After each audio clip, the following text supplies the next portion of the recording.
Hi there, good morning. I am Sarah. I am a traditional Usui Reiki master teacher, a holistic life coach, and a yoga teacher. And I go live at 9 a.m. Mountain Time, 11 a.m. Eastern Time, inside this group Tuesdays and Thursdays, and outside on my business page, Sarah Yoga and Wellness, on Wednesdays to reach a few more people. And today's topic is how to keep your energy system in a balanced place. And I'm going to start by saying that there is lots of techniques, and you can go on YouTube and look up videos, and I do that all day with my students with yoga and breathing techniques, but that's not what I'm going to focus on today. We're going to focus on why is the system out of balance in the first place, and what can you do in the way that you live in order to keep it balanced? Because the truth is, it doesn't matter how much yoga you do, it doesn't matter how many grounding meditations you do and chakra balancing sessions you do and how much energy healing you receive. If you are not living your life in a certain way, you are going to get out of balance again. So that is going to be the topic for today. Before I get started, I want to invite you to check out my 90-day awakening and empowerment program. It is an amazing program where we work together to really help you get into a balanced place in a sustainable way. So the program is composed of 3 things. Number 1, a practice that's going to help you stay balanced, of course. Number 2, understanding. So we have a couple of books that we read and an online course that you follow. And number 3, holistic life coaching. Because a lot of the times you can practice all you want and you can understand all you want, but unless you're actually putting these principles into practice in a very practical way at home and at work to create a life that's in alignment with your spirit, then you're still not able to sustain that balance. So I'll put the link below on the comments. Make sure you check it out. Usually I have someone helping me with enrollment calls for this program, but for the next few weeks I'm on a break from teaching and I'll be taking some calls myself. So this is a great opportunity for you to chat with me for about 60 minutes to just get to know me, see if we're a good fit. Just the clarity call would be absolutely precious to you. Okay, so let's go ahead and get started. First of all, we have to understand that as long as we are on this earth, you have to constantly balance your system. So just like you have to take a shower every day and you have to brush your teeth every day, keeping your energy system in a balanced place is something that requires constant effort. You have to be doing it in a conscious way. And so today we're going to talk a little bit about how to do that, but also what is it that gets the system out of balance. So let's start there. Why is the system weak? Why is the system scattered? Why is it that energy is just not focused and not direct? And why is it that sometimes you just feel a little shaky and a little unsettled, and you know something's off, but you don't know exactly what or how to fix it, right? One of the first things that we have to realize is that everything affects us. Our environment affects us, our relationships affect us. So we are all channels of light. And as long as you are interacting with people, there is always an energy exchange. It is just mathematical. It's just what happens. The person who's at a higher energy frequency will always be channeling energy to people who are at a lower energy frequency. So you really have to be mindful of who you spend time with and how much energy you give them. A lot of the times we don't have enough self-esteem, enough self-respect to set boundaries and guard our energy for a number of reasons that we can get into if we're working together. But the main idea is that we are hooking into other people's system and having an exchange of energy. And if that exchange of energy is just a one-way street and there is no reciprocity and there's no exchange that's positive, then you're actually just acting as a channel. And a lot of us teachers do that in a very conscious way. I do that all day, every day. People come to me and I act as a channel of light and consciousness. It is a labor of love. It is what I choose to do with my life. It is my purpose and my mission. I was literally born for this. I went through a lot of drama and trauma so that I could really understand how the human energy system works and get into a place of actually being able to help people, right? So, but because I do that all day, every day, I have to work like you wouldn't believe in order to keep my system balanced, because I'm human like everybody else. So if I give, and I don't make sure that I am constantly coming back to a balanced place, then I will get, like, I need to replenish my system. I will get drained. And so that's the first thing. You have to be very mindful of the relationships that you choose to participate on. Make sure that there is an exchange. Make sure that it's positive for both of you. And if you feel like it's not beneficial for you or for them, sometimes it isn't just about you. A lot of the times it's for their own good. It's not good for them to have that much awareness, that much consciousness. It could be overwhelming. It could create instability. Then it's something that you kind of have to be a little bit ruthless about. And sometimes people might not understand where you're coming from, and that's okay.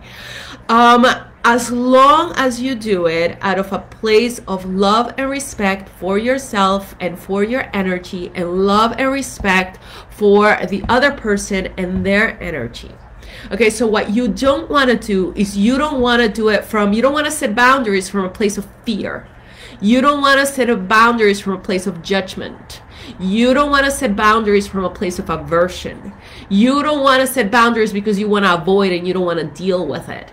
You want to set boundaries for your energy out of pure love and light and respect for yourself and everyone involved. It's not just your boundaries, but it's their boundaries as well. And when you do that, you've kind of just stop the leakage, stop the drain of energy just by being mindful of the people that you engage with. I was reading a book with a student yesterday, and it said for every person that drains your energy, you should have 3 people who help you replenish that energy, right? Because the other thing is, when we come together in the spirit of light and love, when we come together for a good purpose to focus on beautiful, enlightening, and inspiring things, we actually amplify. It's like exponential what happens when we come together. So if you're coming together to complain and feel miserable and, you know, go around in a loop again and again with the same problems without taking action to fix them, then that's an energy drain. If you're taking action to come together to become conscious, to become aware, to give each other guidance, to give each other support and encouragement, then that's actually going to raise your energy frequency. So it's both ways. Relationships that nurture you and replenish your energy, and relationships that drain you. You have to be mindful of both, and you have to make sure that there's balance in your life. The second thing is your speech. What you say, how you say it, the clarity with which you communicate. Every time that you're being fuzzy, every time that you are being a little bit just, you walk that gray line, oftentimes because maybe you don't want to commit, right? Like if you say you're going to do something and then you don't, now you lied. And so then you don't say anything and you just kind of, you know, say maybe this, that, and you're kind of like just being nice and you don't want to commit and you're leaking energy. Which one is it? Because if you are opening the channels and you're not being clear on what you want to experience, what you want to say, that's going to create noise in your head, and noise in your head drains your energy. Other things that are very obvious and simple that drain your energy, watching too much TV and too much YouTube and, you know, too much on the screens. That is taking consciousness energy out of your system. It is draining.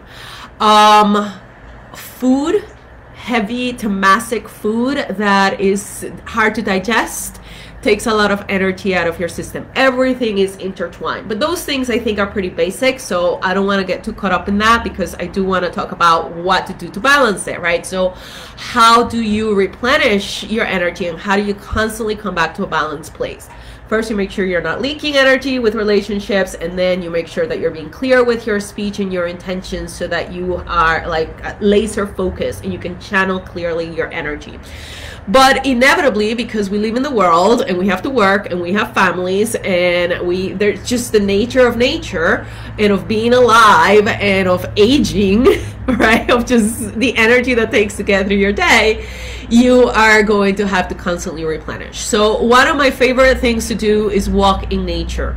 I know that sounds super simple, but it is one of the most powerful things. It allows you to just disconnect from this technological noisy world that we live in, and get your system back into harmony with the way that things were originally meant to be.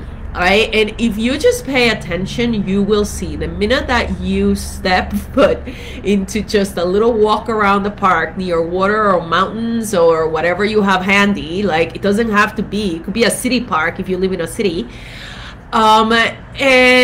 or if not, you create it. You create the little park around you. You put plants everywhere. You put little waterfalls everywhere. You try and bring your environment to a place that feels a little bit more natural and more nurturing. That's going to make a big difference in your energy. You need to get enough sleep. I know that that sounds like so basic, but this is what the system needs. Every creature on earth takes time to rest, and yet we use all sorts of stimulants and all sorts of distractions and overspend our energy, and we don't guard it with the respect that it needs, and we don't treat our system with the respect that it needs. So that those two are simple. Nature, walks, and sleep. Everybody tells you this. You don't need to be a rocket scientist to think of those. But there's a few other things that I think people underestimate. Taking a shower before you go to bed. It's not just about cleansing the dirt of your body, but it's also cleansing the energy field of whatever you processed through the day. So then as you go to bed, you've kind of just let that go and come back to a centered place. If you have time to take a bath at least once or twice a week, whether it's with different kinds of salts and minerals and whatever you want to use in your bath, it's not just about cleansing physically. It is actually very cleansing energetically. And what happens if you don't? What happens if you don't take care of the relationships and close the gates, leaking energy, and set boundaries? What happens if you spend time in too much TV and waste your energy and eat the wrong foods and don't get enough sleep and don't go to nature walks? Honestly, that is the root of pretty much every physical and mental illness that humans experience. Our system is designed to be healthy. Our system is designed to have mental clarity. Our system is designed to live in bliss and joy and just feel good all day, every single day. Anything else is happening because there's no energy flowing through your system. Now, once a problem has manifested at the physical level, you have to deal with that problem at the physical level. So if you are having mental and emotional issues, you might need physical help and medication and whatever it is that helps your system come back to balance. But you still need to address the root cause of the problem. And trust me, if you do what you need to do with your yoga, your meditation, your grounding practices, and you're constantly taking care of your energy system, you will find a place where there is no depression, there is no anxiety, there is no like foggy mind thing. You can always see clearly, speak clearly, be fearless, because you have enough energy flowing through your system. Energy always flows. The problem is we block it. We block it by not saying what we need to say when we need to say it. We block it by not setting like guidelines as of how to. We clog up the system with all of the things that I've been talking about.